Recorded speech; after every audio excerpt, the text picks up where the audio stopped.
आज अंबड गुन्हे शाखेचं जे पथक आहे PSI मोतीलाल पाटील, पोलीस हवालदार बोडके दराडे आणि आमचे पोलीस हवालदार सोनवणे, निकम आणि जाधव या सगळ्यांनी नवी मुंबई येथून एक जो आरोपी आहे किशोर बाबूराव वाकोडे याला ताब्यात घेतलेला आहे। किशोर बाबूराव वाकोडे हा पंचवटीतल्या ऑटो रिक्षाच्या रॉबरीमधील पाहिजे आरोपी होता आणि मुख्य आरोपी आहे।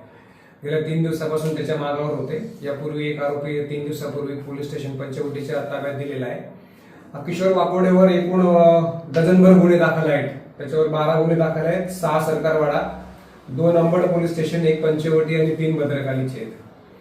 तो गेल्या काही दिवसापासून फरार होता। त्याच्यावर तडीपारीची कारवाई झालेली आहे आणि भद्रकालीच्या एका खुनाच्या प्रयत्नाच्या गुन्ह्यात तो पोलिसांना पाहिजे होता, त्यानंतर पंचवटीच्या गुन्ह्यात पाहिजे होता। त्याला नवी मुंबई उल्वे येथून आमच्या पथकाने ताब्यात घेतलेला आहे।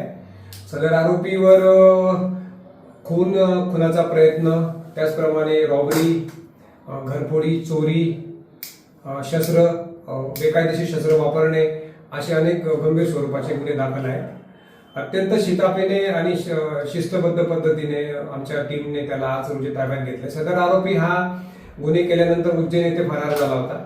त्याच्या मागावर पोलीस गेले होते, परंतु तिथे काही मिळून आला नाही। त्यानंतर आरोपीला सुगावा लागल्यानंतर तो कर्नाटक राज्यात गेला। कर्नाटक राज्यात त्याने 2-3 शहरांमध्ये तो फिरला, परंतु त्या ठिकाणी आम्हाला तो मिळून आला नाही। शेवटी त्याचा माग काढत आमची टीम ही नवी मुंबईला उल्वे येथे पोहोचली। उल्वे येथे वाळगाव आहे, वाळगावात तो एका चाळीमध्ये लपून बसला होता, तर त्याला आम्ही ताब्यात घेतलेला आहे आणि आता त्याला पुढच्या